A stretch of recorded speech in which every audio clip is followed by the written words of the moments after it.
Their role is only to hand themselves over to the team of experts, the stylists, the trainers, the decorators, the designers, the voice coaches, as they watch themselves, their home, their body, their car, their singing career being utterly remade and transformed. It's really a show not about the subject, but about the experts.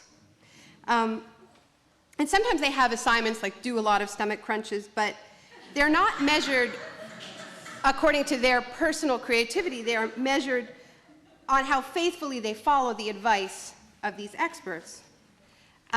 Their one job is at the end when they look in the mirror and gasp with delight at the new them. So I do think it's somehow fitting that in the first year of Iraq's occupation, Americans were watching it on TV, flipping between watching shabby homes being bulldozed and replaced with suburban palaces on trading spaces, or watching normal, attractive women cut and transformed into super surgerized Barbies on the Swan.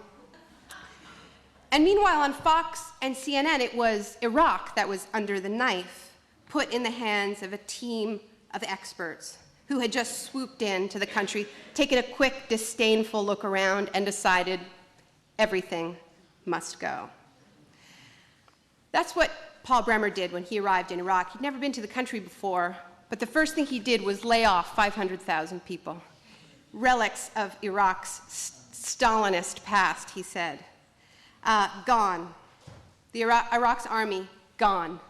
That worked out very well, as we'll see. Iraq has 200 state-owned companies. They're the sort of center of Iraq's economy.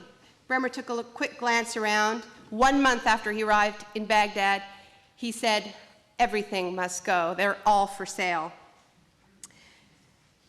He took a quick leaf through Iraq's constitution and decided too would have to be shredded. He wrote himself 100 new laws, Paul Bremer's infamous orders. Paul Bremer had absolute authority. Lakhdar Brahimi, the UN envoy to Iraq, once got a little carried away in a radio interview and described Bremer as Iraq's dictator. He got in trouble, obviously. People get in trouble for telling the truth, but that is who Paul Bremer was. He could think of laws and he could write them and then he could sign them. There was no debate. That's why they were able to impose more radical economic reforms, more radical what's called structural adjustment programs on Iraq in 6 months than the International Monetary Fund has managed in 3 decades in Latin America. He had, of course, his team of experts from Halliburton and Bechtel and DynCorp. There was no role for Iraq's experts whatsoever, Iraq's PhDs, the people who had built the electricity structures, the people who had built the power plants. They were supposed to just gasp with delight at the modern innovations that Halliburton and Bechtel had brought. Everything had to be imported, even most of the workers. Reconstruction was always a misnomer for what was being done in Iraq. With USAID's contracts that they handed out before the war, some of them after the war, it was a kind of a country in a box that was designed in Washington to be assembled in Iraq. It was not reconstructive surgery, it was hardcore plastic surgery. Iraq as the Swan. You can scarcely imagine a more dramatic transformation of a country, to rewrite all of its laws. The Economist magazine described Bremer's economic reforms as the wish list for foreign investors. They called it a capitalist dream. They allowed for 100% foreign ownership for foreign companies, and they could take 100% of their profits out of the country. A 15% flat tax, which is actually this Republican hobby horse, which they're always trying to bring in here, but they can never quite do because of this pesky thing called democracy. People get in the way. In Iraq, there was nobody to negotiate with. Paul Bremer was writing the rules, and it was interesting because Iraqi business people who had thought that they were just going to get a regular free market economy suddenly found themselves living in this somebody else's utopia. And they had this meeting the Association of Iraqi Businessmen, had a meeting with the head of private sector development for Paul Bremer, one of the experts. His name is Michael Fleischer. He's Ari Fleischer's brother.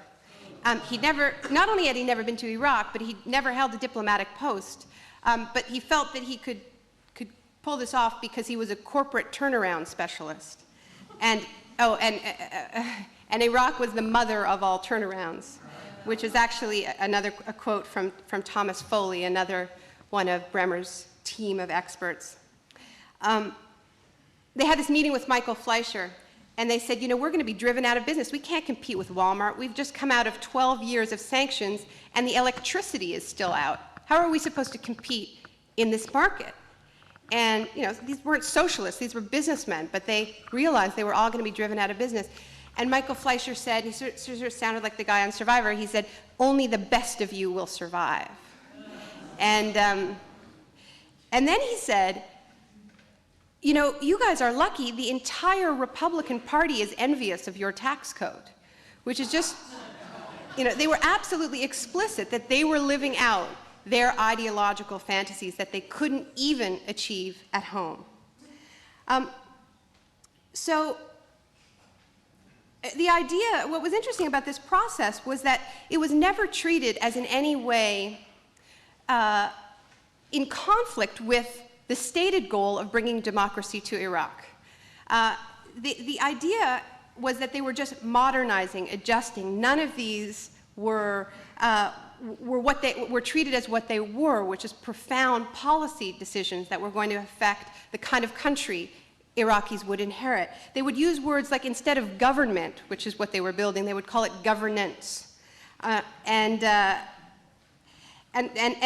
Thomas Foley, the guy who described Iraq as the mother of all turnarounds, he said he didn't know what the big deal was, because really what they were doing was giving a gift to the Iraqi people, that gift being their own country.